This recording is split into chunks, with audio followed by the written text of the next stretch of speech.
책 읽어주는 여자 레인보우의 한국의 민담 이야기. 안녕하세요. 책 읽어주는 여자 레인보우 한국의 민담 이야기로 인사드립니다. 민담이란 예로부터 민간의 입을 통해 전해 내려오는 흥미 위주의 허구적 이야기로 신성성이 없다는 점에서 신화와 다르고 구체적 증거물과 같은 사실성이 없다는 점에서 전설과 다르다고 합니다. 한국 민속의 현장에서 원래 민담이라는 말이 쓰인 것은 아니라고 하는데요. 단순히 이야기 또는 옛이야기, 전해오는 이야기 등으로 불려왔으나 지방에 따라서는 이바구라고 하기도 하였답니다. 이 옛이야기에는 동화는 물론 지역 전설 이외에 야사 즉 야담들이 포함되어 있고 그 밖에 일화나 우화, 또 우스갯소리인 소담, 그리고 성인들 사이에 성을 소재로 한 이야기인 외설담들도 포함되어 있다고 하네요. 민담은 이야기 문학으로서의 예술이라고 합니다. 말하는 방법상의 조건, 즉 말하는 사람과 그 당시의 환경, 듣는 청중에 따라 이야기의 흥미도가 달라지며 또한 구전자의 말재주에도 크게 의존한다고 합니다. 또한 민담은 어떤 사회 공동체의 성격을 알아내기 위해서도 중요하다고 합니다. 그럼 지금부터 한국의 민담 이야기를 저 레인보우가 전해드리겠습니다. 좋아요, 구독, 알림 설정 꼭 부탁드립니다. 좋아요, 구독, 알림 설정은 저에게 큰 힘이 되어 준답니다. 호랑이 가죽에 눈이 먼 부자. 옛날에 지독한 구두쇠 부자가 살고 있었다. 그는 그저 자나깨나 돈밖에 모르는 사람이었다.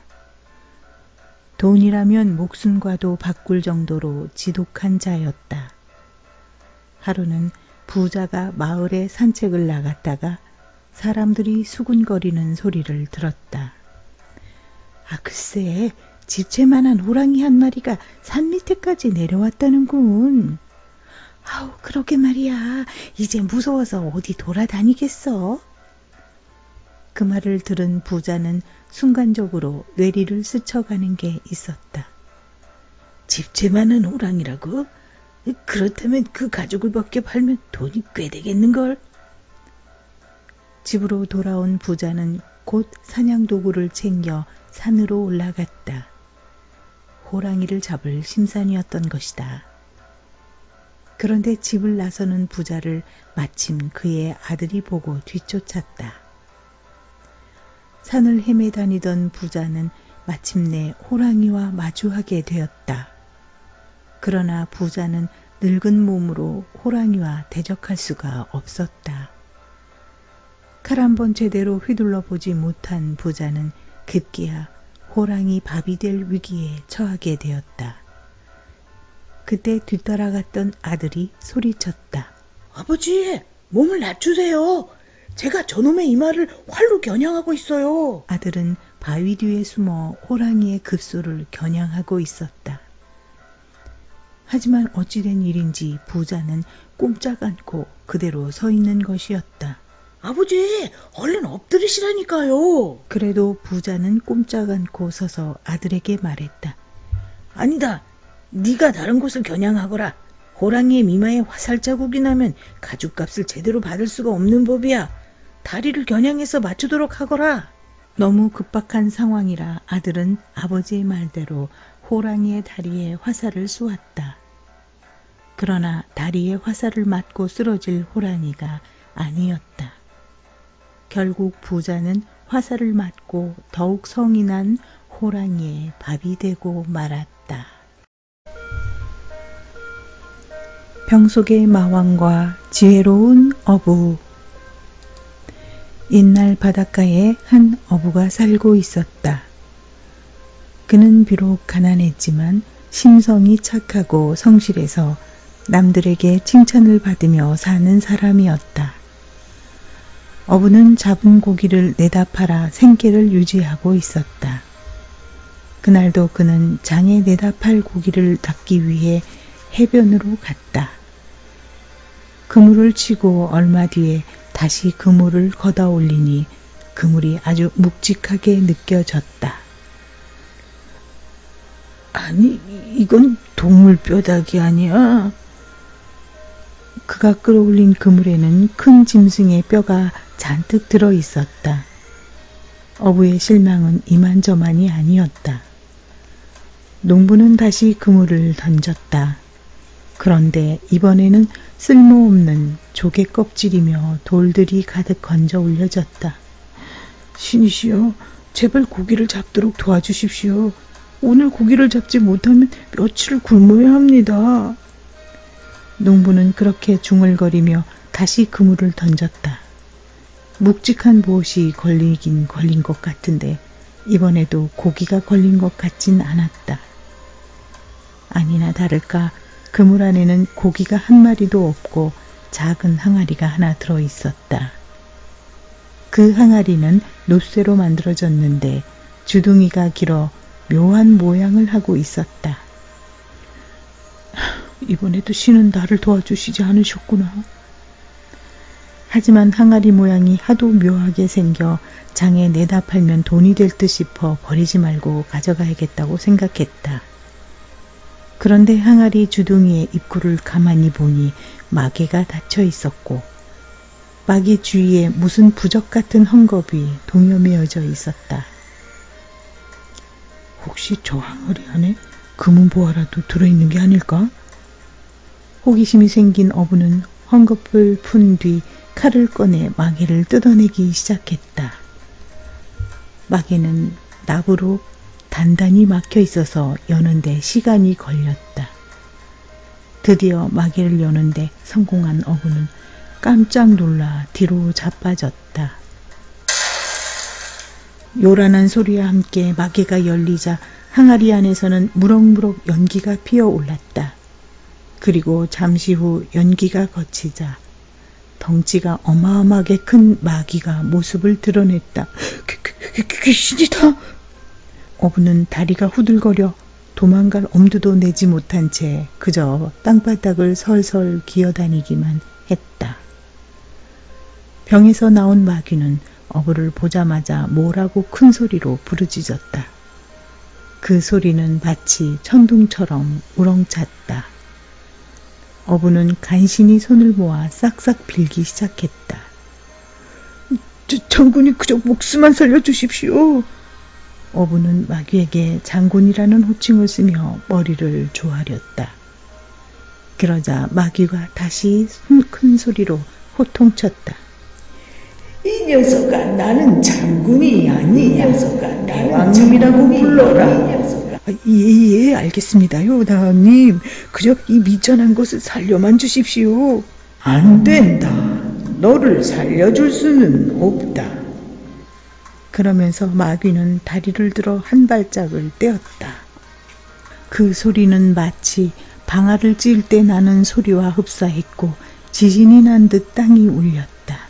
미안하지만 난 널 살려둘 수가 없어. 마귀가 우렁차게 말하자 어부는 더욱 겁을 먹었다. 왜 저를 꼭 죽이려고 하십니까? 좋아, 지금부터 그 이유를 설명해 주지. 마귀는 장황하게 설명을 시작했다. 나는 원래 하늘나라를 주름잡던 마왕이었다.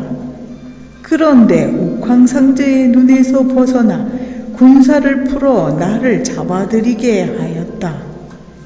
그런 다음 나를 저 항아리 속에 가두어 입구를 납으로 막은 뒤에 부적을 붙여 다시는 밖으로 못 나오게 했던 것이다. 더구나 항아리를 바다에 던져버려 나는 사람들의 눈에 띄기도 힘들게 되어버렸었지. 나는 그때 항아리 속에서 많은 생각을 했다. 만약 누구든지 100년 안에 나를 구해주면 그자를 아주 큰 부자로 만들어주겠다고 결심했어. 그러나 100년이 지나가도록 나를 구해주는 자는 아무도 없었다. 항아리 안에서 무척 답답하셨겠군요. 아직 내 말이 끝나지 않았으니 잠자코 듣거라. 그래서 다시 100년 안에 나를 구해주는 자가 나타나면 그의 자손들까지도 평생 먹고 살 수 있을 만큼의 값진 보화를 주겠다고 다짐했지. 하지만 다시 100년이 지나가도록 나를 구해주는 사람은 없었다. 그렇게 해서 1000년의 세월이 흐른 거야. 그래서 나는 굳게 다짐했지. 만약 나를 구해는 자가 있으면 그를 반드시 죽여버리겠다고 말이야. 이제 네가 바로 그 죽음의 대상자가 된 셈이니 나를 원망하지 말아라. 네가 100년 전에 나를 구해주었으면 부자가 될 수도 있었겠지만 지금은 아니다. 자, 마지막으로 기도나 올리도록 해라. 마귀는 말도 안 되는 논리로 어부를 죽이려고 대들었다. 어부는 이러다가는 진짜 죽고 말 거라는 위기감을 느끼고 살 수 있는 방법이 없나 하고 순간적으로 머리를 짜내었다. 대왕님, 잠깐만 기다려 주십시오. 죽기 전에 한 가지 소원이 있습니다. 좋아, 마지막 소원 하나는 들어주마. 말해보거라. 마귀는 큰 인심이라도 쓰는 듯 팔짱을 낀 채 거만하게 말했다. 정말 궁금한 게 하나 있습니다. 궁금한 게 있어? 예, 도대체 대왕님처럼 몸집이 크신 분이 어떻게 저 작은 항아리 속에서 1000년씩이나 갇혀 있을 수 있었나요?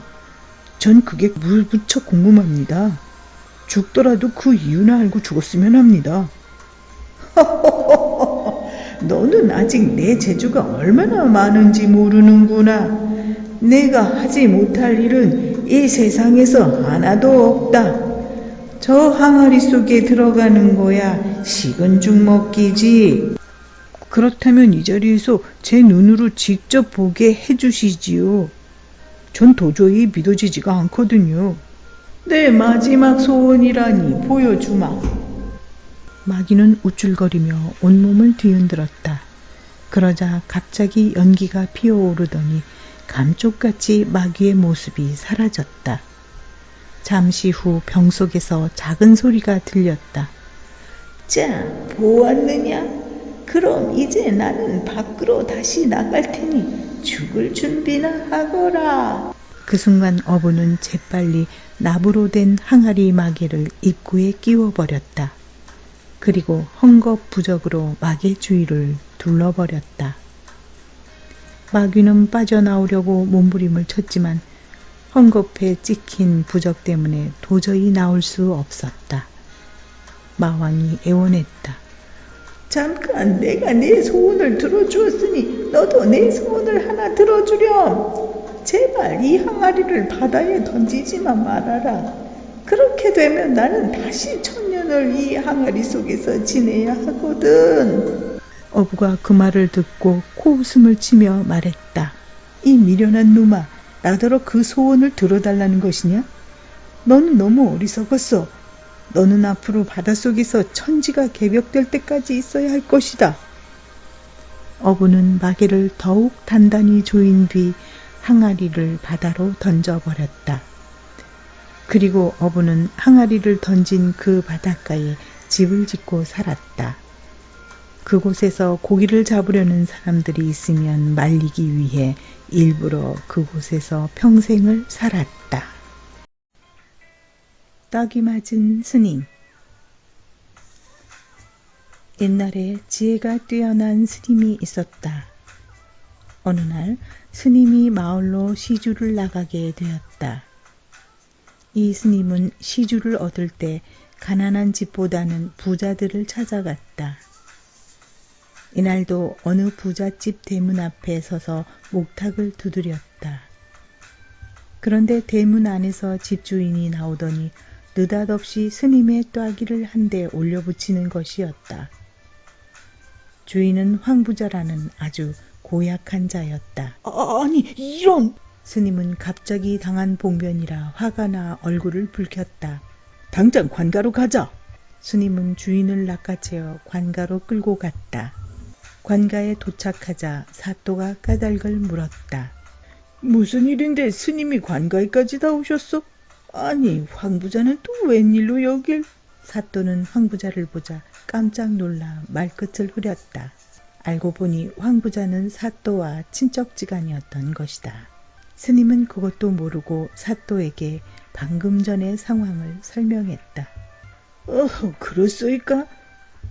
그럼 이 판결을 어찌하면 좋겠소? 사또는 스님 몰래 황부자에게 눈을 찡긋해 보이며 말했다. 과거에 아무 이유 없이 뺨을 때린 자를 처리한 선례가 있다면 그대로 처리해 주시오. 스님이 말하자 사또가 말했다. 과거에도 이런 사례가 있어서 판결을 한 적이 있었는데 그때는 뺨을 맞은 사람이 가난한 사람이어서 엽전 한 양을 받는 것으로 끝이 난 적이 있소이다만. 뭐요? 엽전 한 양이라고? 스님은 기가 막혀 말문이 막혔다. 그건 너무 불공평한 판결이 아니오. 하지만 그때 뺨을 맞은 자는 아주 고마워하며 돌아갔소이다. 이때 사또는 또다시 황부자에게 눈을 찡긋해 보였다. 그러자 스님은 사또와 황부자 간에 뭔가 연줄이 있음을 눈치챘다. 하지만 모른 척하고 이렇게 말했다. 정 그렇게 판결을 내리겠다면 할 수 없는 일이지. 그러면서 스님은 사또가 앉아있는 마루 위로 천천히 올라갔다. 그리고는 갑자기 사또의 뺨을 냅다 후려갈겼다. 아니 이런 고약한 중이 있나? 감히 사또의 뺨을 치다니. 사또는 엉겁결에 맞은 뺨을 두 손으로 감싸며 호통을 쳤다. 사또 왜 그러시오? 뭐가 잘못되었소? 스님이 태연스레 말했다. 이놈의 중이 갑자기 머리가 돌았나? 멀쩡히 있는 사람이 뺨을 때려놓고 뭐가 잘못되었냐고 묻다니. 사또는 자리를 박차고 일어나 스님에게 주먹을 들이댈 참이었다. 어허 사또 진정하시오. 나는 분명 사또에게 그 따귀값을 치를 테니까. 따귀값이라니. 방금 사또의 입으로 이 고을에서는 따귀 한 대에 겨우 엽전 한 양이라 하지 않았소. 뭐라고? 내가 이자에게 엽전 한 양을 받을 게 있으니 그걸 받아서 가지도록 하시오.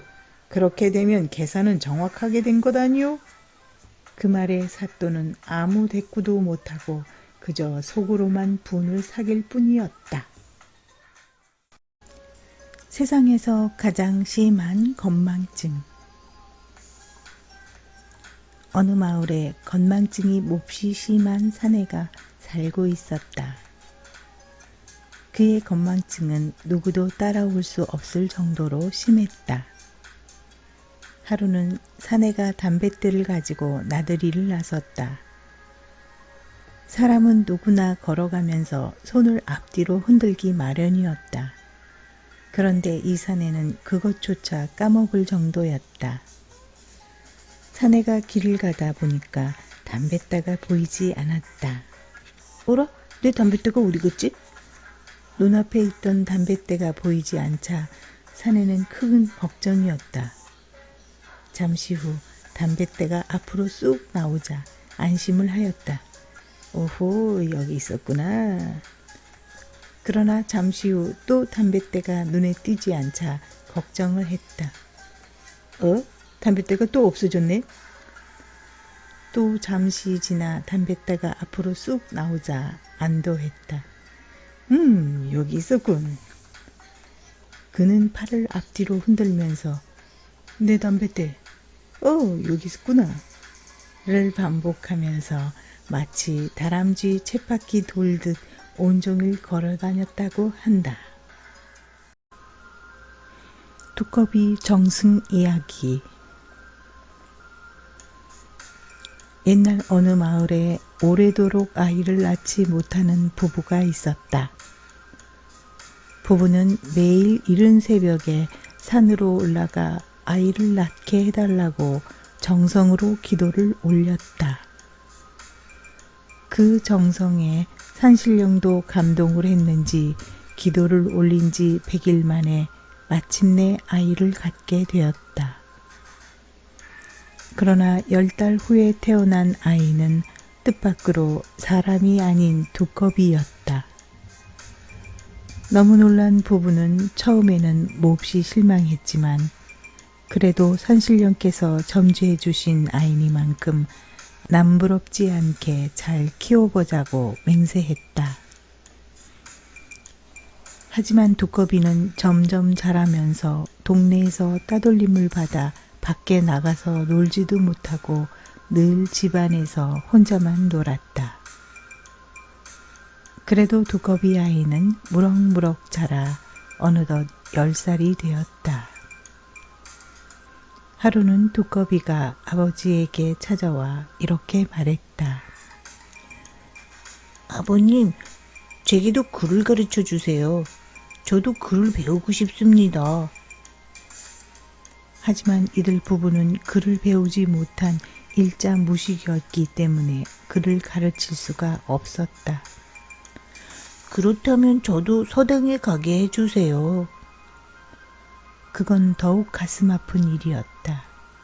아이들의 놀림을 받을 게 뻔한데 서당에 보내기도 난감한 일이었다. 하지만 두꺼비는 당당하게 나서며 말했다. 저는 무슨 일이 있어도 글을 배우고 말 거예요. 제가 직접 훈장 선생님께 찾아가 말씀드리겠어요. 두꺼비는 그 길로 곧장 서당으로 달려갔다. 훈장님, 저도 글을 배우고 싶으니 내일부터 서당에 나오도록 허락해 주십시오. 서당의 훈장 역시 두꺼비에 대한 소문은 익히 듣고 있던 터라 아이들의 놀림감이 되는 게 걱정스럽긴 했지만 배우고자 하는 열의가 기특하여 허락해 주었다. 오냐, 그렇게 하도록 해라. 그 대신 남들보다 열심히 글을 익혀 꼭 훌륭하게 되어야 한다. 예, 감사합니다. 두꺼비는 신이 나서 집으로 달려와 이 기쁜 소식을 부모에게 알렸다. 오, 그게 정말이냐? 다행이구나. 네 소원이 이루어져서. 그래, 앞으로도 열심히 공부하거라. 다음 날부터 두꺼비는 서당에서 살다시피 하였다. 다른 아이들이 두꺼비라 놀려도 전혀 개의치 않고 책을 읽었다. 어느덧 세월이 흘러 두꺼비도 청년이 되었다. 어느 날 두꺼비는 다시 아버지를 찾아와서 말했다. 이제 저도 장가를 들어야 할 나이가 되었으니 배필을 구해 주십시오. 이번에도 아버지는 난감하기 이를 데 없었다. 사람도 아닌 두꺼비가 장가를 가겠다고 나서니 어떻게 해야 좋을지를 몰랐다. 얘야, 물론 네가 장가들 나이가 되었다는 것은 알지만 어느 색시가 네게 시집을 오겠느냐. 그렇다고 우리가 재산이 많아서 가난한 집 처녀를 데리고 올 수도 없는 노릇이고. 하지만 두꺼비의 고집은 대단했다. 하지만 저는 장가를 꼭 가야겠습니다. 제가 이미 보아둔 처녀가 있습니다만. 뭐라고? 어느 색시인데 그러느냐? 허진사 댁의 딸들이 예쁘다고 들었습니다. 허진사집 딸이라면 가문도 좋고 미모도 뛰어난 처녀들이었다. 뭐야? 그건 좀 어렵지 않겠니? 어려운 정도가 아니라 엄두도 낼 수 없는 상황이었다. 하지만 두꺼비는 고집을 꺾지 않았다. 저는 꼭 그 처녀들 중에 한 명과 결혼하겠습니다. 두꺼비 부모는 할 수 없이 다음 날부터 혹시 두꺼비의 색시가 있을까 싶어 이웃마을까지 돌아다니며 수소문해 보았다. 집신도 짝이 있다는 말만 믿고 발이 부르트도록 돌아다녔지만 역시 예상대로 두꺼비에게 시집을 오겠다는 처녀는 한 명도 없었다. 한 달이 넘게 이 마을 저 마을 수소문하고 다녔지만 모두 헛일이었다. 그래서 아버지는 믿져야 본전이라는 각오로 허진사 댁으로 찾아갔다. 최진사는 첫마디부터 펄쩍 뛰었다. 지금 제정신으로 하는 소리냐? 어떻게 우리 예쁜 딸들을 두꺼비에게 시집을 보낼 수가 있는가? 정신이 어떻게 된 모양이군. 관가로 끌고 가기 전에 당장 물러가거라. 아버지는 몇 번 더 매달려 보았지만 그러면 그럴수록 허진사의 화만 부추길 뿐이었다. 아버지는 역시 안 되겠구나 싶어 돌아서려는 참이었다. 잠깐만 기다려 주십시오. 예쁜 목소리로 아버지를 불러 세운 처녀는 바로 허진사의 셋째 딸이었다. 부족합니다만 저를 두꺼비 도령과 결혼시켜 주십시오. 셋째 딸이라면 허진사의 5딸 중에서도 가장 예쁜 처녀였다. 뭐야? 네가 두꺼비한테 시집을 간다고? 아이고. 허진사는 너무 기가 차서 말문이 막혀버렸다. 셋째 딸이 자기 아버지에게 다가와 말했다. 물론 아버님의 걱정을 모르는 바는 아니옵니다만 결코 아버님의 기대에 어긋나는 자식은 되지 않을 겁니다. 저는 두꺼비 도령이 반드시 훌륭한 사람이 되리라는 사실을 알고 있습니다. 아버님, 부디 소녀의 청을 거두어 주십시오. 허진사댁 셋째 딸의 고집도 이만저만한 게 아니었다. 결국 허진사는 딸의 고집을 꺾지 못하고 결혼을 허락했다. 네 마음대로 하거라. 하지만 오늘 네가 집을 나서는 순간부터 다시는 이 집 문턱을 넘을 생각은 하지 말거라. 이제부터 나는 너를 내 딸로 여기지 않을 것이다. 허진사의 단호한 경고에도 불구하고 셋째 딸은 결국 두꺼비 아들과 혼인식을 올렸다. 자기 소원대로 예쁜 아내를 얻은 두꺼비는 더욱 학업에 정진했다. 셋째 딸 역시 며느리로서 시부모의 공양과 남편 뒷바라지에 정성을 다했다. 다시 2년의 세월이 흘렀다. 어느 날 두꺼비가 아버지를 찾아가 말했다. 이제 학문도 어느 정도 익혔으니 과거를 봐와야 되겠습니다. 아버지는 두꺼비가 또 주제넘은 이야기를 하자 말렸다. 우리 같은 농부들이야 농사나 잘 짓고 사는데 필요한 글이나 알면 된단다. 더구나 네가 한양의 과거를 보러 가면 사람들이 너를 얼마나 놀리겠느냐. 아버지가 며느리의 눈치를 보며 말하자 곁에 다소곳이 앉아있던 그녀가 말했다. 아니옵니다. 사내 대장부가 세상에 나와 어찌 글을 아는 것만으로 만족하겠습니까? 더군다나 서방님의 학문을 이 작은 고을에서 섞인다는 것은 너무 아까운 일이 아닐 수 없습니다. 부디 서방님께서 과거에 응시하도록 허락해 주십시오. 두꺼비의 부모는 고집센 아들 내외의 간곡한 청을 결국 받아들이고 말았다. 이왕 과거를 보려고 떠나는 것이니 꼭 급제를 하거라. 염려 마십시오. 반드시 장혼을 하여 그동안 아버님 어머님이 저를 이렇게 키워주신 데 대한 보답을 꼭 하겠습니다. 두꺼비는 부모에게 큰 절을 올리고 아내와 이별의 인사를 나눈 뒤 한양으로 떠났다. 과거 시험장에 이르자 예상했던 대로 사람들은 두꺼비를 보며 배꼽을 잡고 웃었다. 세상에 두꺼비가 과거를 본다고. 하지만 두꺼비는 개의치 않고 자기 자리에 앉아 눈을 감고 조용히 마음을 가라앉혔다. 드디어 시험이 끝나고 결과를 발표하는 시간이 되었다. 그런데 이게 어찌된 일인가?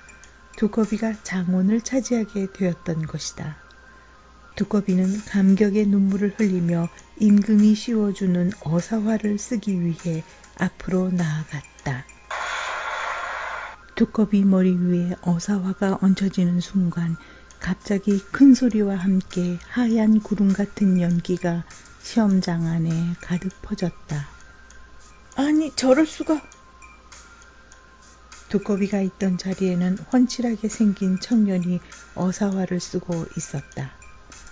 청년이 임금에게 큰 절을 한 뒤 아뢰었다. 저는 본디 사람이었는데 용왕의 저주를 받아 그동안 두꺼비로 살아야만 했었습니다. 하지만 진실한 아내를 맞이하고 학업에 정진하여 이렇게 장원급제를 하니 용왕께서 저를 다시 사람으로 환생시켜 주신 것입니다. 오, 용왕께서 내게 인재를 보내주셨구나. 그대는 앞으로 백성들을 위해 좋은 일을 많이 하도록 하라. 그것이 용왕에 대한 보은이 될 것이다. 사람들은 이때부터 그를 두꺼비 정승이라고 불렀으며 백성들을 잘 다스려 오랫동안 벼슬자리에 머물렀다고 한다. 잘 들으셨나요? 오늘은 5편의 이야기를 들려드렸습니다. 다음 편에 또 재미있는 민담 이야기로 만나 뵙겠습니다. 끝까지 함께 해주신 구독자님께 진심으로 감사 인사드립니다. 그리고 좋아요, 구독, 알림 설정 꼭 부탁드립니다. 좋아요, 구독, 알림 설정은 저에게 큰 힘이 되어 준답니다.